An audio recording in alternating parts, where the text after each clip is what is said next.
The latest. Thank you for love and support. I appreciate you all.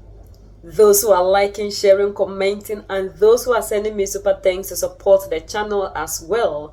I say thank you so much. I appreciate you all for the support and the love that you are showing to me. And please, I am sorry about my voice.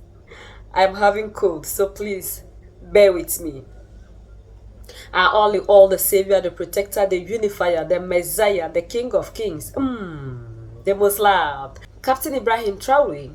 We know what is going on lately. There are people, the United States of America and France, that are after our all in all, doing everything possible to make sure that he steps down, simple because he's doing everything possible to change the narrative and to industrialize Burkina Faso, which Yellow Papa is not happy about. Yellow Papa always wants Africa to be backwards, because when Africa is backwards, that is when they thrive. In order for them to thrive, they have to make sure that they keep us under control. These people have surrounded all these three nations, making sure that they bring them down, because when they should allow them to succeed, other Africans will also force their leaders to step down, giving chance to the military to take over. Because we are seeing that with the military, we are seeing development. We are seeing development. Even though it's not all the military who took over and they're doing well, like Guinea and Gabon, but with Mali, Niger, and Burkina Faso, when they should succeed, other ones will also come and make sure that they follow the footsteps. So these people have risen and doing everything possible to set Africa backwards. But we know the friend that doesn't disappoint. Africa, Russia, Vladimir Putin, the king of the world and the savior of the world, has sent commandos to Mali, Niger, and Burkina Faso to protect our all-in-alls. These people have been deployed secretly to make sure that all the plots that these people are planning will not yield result. What we are seeing happening, the general statement that he made, and Alassane Ouattara, we've seen the pictures. These things that we are seeing now happened last year, 2024. That was when the general met with the president of Ivory Coast, Alassane Ouattara, for them to do whatsoever that we are seeing today. So the plan does not now. It's just that we are not seeing the results of the plot. They can attack a man, but they can't stop a revolution. Traore isn't just a president, he's the promise of a rising Africa. Today, Ibrahim Traore is one of the most threatened presidents in the world, but not because he's mean or unjust. No, he's being targeted because he dared to believe in his people. From big cities like Washington to Paris, many powerful people would love to see him fall. Even at home in Burkina Faso, some former politicians and a few hidden traitors are plotting in the shadows. And that's not all. Some African leaders also see Traore as a problem. Why? Because he's disrupting the usual order. He refuses to let outsiders dictate what his country should do. Traore wants Burkina Faso to truly belong to the Burkinabe. That's all. And for that, many want to eliminate him. But he won't let that happen. Instead of hiding, he's building an even stronger protection around himself. He knows the fight is serious. It's not just about politics, it's a real battle. Since he came to power, he's lived under constant threat. Imagine, he's survived more than 15 assassination attempts in just 2 years. Not a single break, not a single quiet moment, just traps, betrayals, and attacks again and again. So, let's ask ourselves the question. Why him? Why is Traore causing so much trouble? Let's look around. Other Sahel countries also have military. This is a very sensible video that I want to do. This is a warning to the American soldier who claims they want to overthrow Ibrahim Traore. See, let me tell you something that you don't know. Africans are now wise. Africans are now sensible. Trying to get good schools, good hospitals, good life. You get it? So, you can't just stand up and go to somebody's country or you can't just stand up to say whatever you want about somebody's country. You get me? This is a warning. You don't know the reason why we decided to be Russians. You don't know. We're fighting for the truth. We're fighting for the good life, for our future, for our families. So if you think that you are strong and you are brave, only you think you have sat down, you have made your inquiries, so you want to do something to Ibrahim Traore, you are dealing with the whole Africa. And especially, you are dealing with Russian military. You are dealing with us, the Africans in the Russian military. I'm not afraid. That's why I'm doing this video. Trying to tell you that if you want to do something, think twice. Any country, I repeat myself, any country who tries again to try to blackmail any African country, you get prepared. You have to get prepared. So why do you want us to always suffer? You want Africans to always suffer. You want Africans to always suffer. Bad schools, bad road. But all of you, every time you want good life, it's not going to happen anymore. It's not going to happen anymore. Africans are wise. We stand by Burkina Faso, Ibrahim Traore. Army had betrayed President Traore. How can we be sure that the betrayal hasn't already reached his innermost circle? Some of these traitors haven't just switched sides. They've even paid soldiers to create disorder within the army itself. Now imagine if a few of these soldiers had managed to infiltrate the president's inner circle. It was too great a risk, one Traore couldn't pass up. So he acted quickly and without hesitation. He completely changed the presidential guard. The teams were dismantled, sorted, and rebuilt from scratch. Those who seemed even slightly suspect were discreetly discarded. In their place, Traore placed only those who had proven their loyalty without the slightest flaw. But be careful, loyalty alone was no longer enough. Each new recruit had to pass very thorough investigations, much stricter than simple standard checks. Their schools were searched, their families examined, their opinions, their friends, even their contacts abroad were verified. Not a single detail was overlooked. Only those who had nothing to hide were able to join this new team. Today, the presidential guard is no longer just strong. It is more united than ever, entirely hand-picked. But Traore knew that this still wasn't enough. Barry Abdouman's betrayal also revealed another major problem: the country's outdated communication systems. It was too easy for spies to send secrets without getting caught. So Traore fixed that too. He had the entire old network replaced with a new, super secure communication system. Now every message sent is monitored.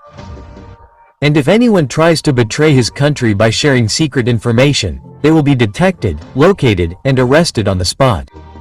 No second chance this time. While the dangers grow around him, President Traore has activated a secret plan he'd been keeping in reserve for a long time. He has reawakened an old special office, the Counterintelligence Service. Before, this service only monitored threats coming from outside Burkina Faso. But now it has a new mission. It's also monitored inside the country. No one escapes its gaze. Every minister, every police chief, every military commander is observed. Their loyalty is tested. If they display ideas or alliances that don't fit with Traore's plan, they are immediately sent far from the capital, far from the centers of power. Some find this harsh. But here in West Africa, history has shown that danger often comes from those we believe to be close. Traore has not forgotten what happened to Thomas Sankara, the hero betrayed by his own friend, Blaise Compaoré. He is determined that this history will not repeat itself under his reign. But Traore is not content with keeping a closer eye on his allies. He has also implemented a strategy that few people outside Burkina Faso understand. From the beginning, he has formed a special army, the VDP, Volunteers for the Defense of the Homeland. Ordinary men and women trained and armed to protect their country. Initially, they were there to defend villages against terrorist attacks. Today, they have a new role. They have become a living wall around Traore's revolution. Unlike parts of the conventional army, they have no old loyalty to the colonial era. After the latest coup attempt, Traore gave the VDP an even more important mission: being everywhere in every key region. Not just to protect, but also to observe. They stand guard, of course, but they also listen, monitor, and directly alert the presidential palace as soon as they sense something strange. These volunteers are now Traore's eyes and ears throughout Burkina Faso. Thanks to their presence throughout the country, no plot, no betrayal, no secret meeting can go unnoticed. What was once a group of volunteers defending villages against terrorists has now become a veritable living shield against all internal threats. But Traore didn't want to stop there. Under his orders, the Ministry of the Interior discreetly implemented a brand new program, an ultra-modern biometric system. Officially, it's presented as a simple population census, but in reality, it's much more refined and strategic. With this system, anyone considered a potential danger is now closely monitored. Their movements, meetings, phone calls. Nothing is left to chance. Those who participated in the April 16th plot, for example, are under very close surveillance, day and night. Of course, this new approach doesn't please everyone. Some, especially abroad, are shouting on social media that Traore is becoming a dictator, using fear and technology to maintain power. But for those who support Traore, this criticism is hypocritical. They know that Burkina Faso has been attacked from within and without.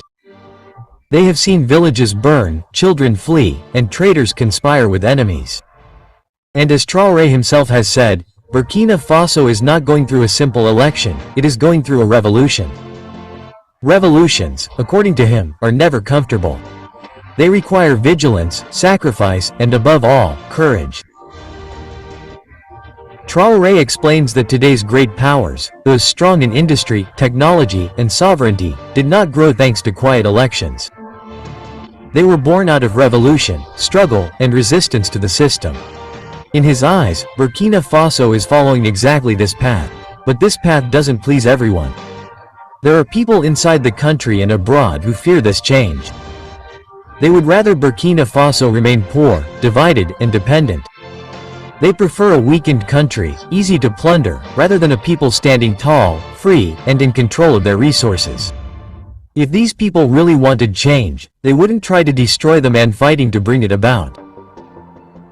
Imagine a country in turmoil.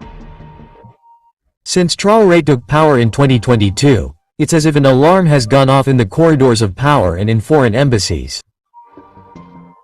They all knew one thing. If they weren't stopped quickly, their world would collapse.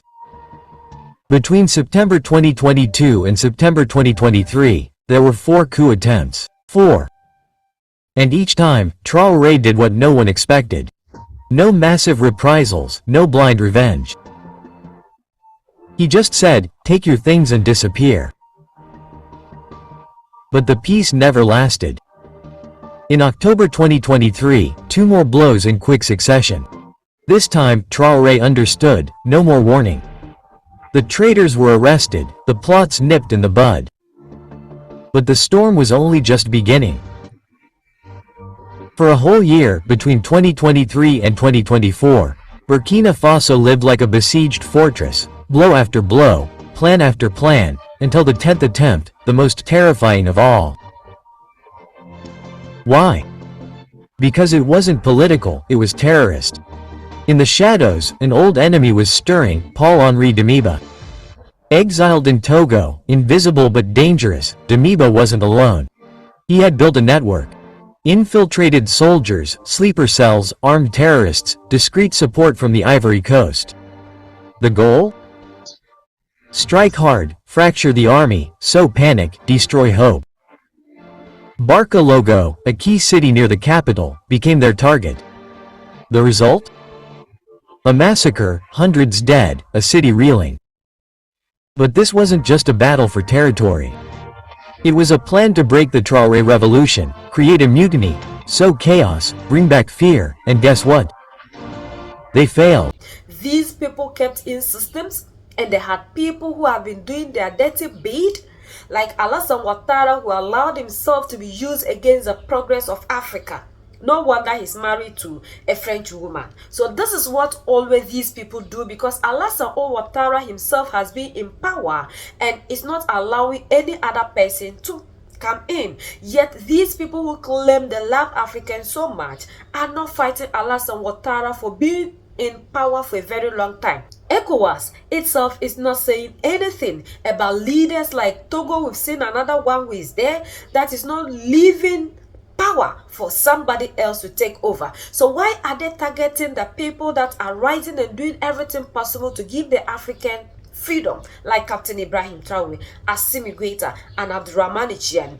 Because they are scared that when we industrialize, they are going to fall. Russia has always been our friend in time of anything. Russia is the only one that refused to colonize Africa. Russia has been with us when we're fighting for our freedom, and Russia has always continued to be with the African whenever the need arises for help. And this time round, they didn't fail us. Report also says that North Korea has also stand, because we've seen that North Korea and are all in all also had some deals, and now whoever is a friend to Russia is a friend to Mali, Niger, and Burkina Faso. And that is why we've seen Venezuela and Cuba supporting Mali, Niger, and Burkina Faso. We also saw that when ECOWAS was trying to invade Mali, Niger, and Burkina Faso, Cuba, Venezuela, and Russia sent their troops to protect them. And that was why whatsoever plot that ECOWAS planned didn't come to pass, and things have to be silent. And we've seen that they are using Algeria against Mali. So these people have plotted and they've sent their people everywhere. We've also seen that the United States of America came out with a report asking their citizens not to travel to Burkina Faso and citing places that are of danger to them. If these people haven't plotted anything against Burkina Faso, how do they know places that terrorists will be attacking? But Russia is saying before they get to Captain Ibrahim Traore, they have to pass through Russia. They have to pass through North Korea. Like the African is saying before they get to Captain Ibrahim Traore, they have to pass through us. We are glad that we have Russia that is backing us. If not, by now, this revolution we are seeing would have been a thing of the past. It's because of the help of Russia. That is why we are still seeing these three leaders, our heroes, our saviors, our protectors, still alive and fighting. Because it's Russia that is giving us all the ammunition, empowering us, and giving us all the training that we need to be able to stand on our own for this fight. And we say, may Russia live long and may Putin live long. 30th of April is the date, and we all have to come out in our numbers to show the world that enough is enough. They have to let Africans deal with their own affairs. The United States of America, France must also make sure that they deal with their affairs. Africa is not the backyard of these people. So our resources cannot be used to benefit them. Whatsoever is on the soil of Africa belongs to the people of Africa. United we stand, divided we fall, and united we keep standing forever and ever. The greatest enemy of the African is mental slavery. So let's decolonize ourselves from mental slavery. Let's keep sharing to educate our brothers and sisters. Together we make Africa great for ourselves and the next generations that are going to come. So that's the latest around the world, in Africa, West Africa, and in Burkina Faso.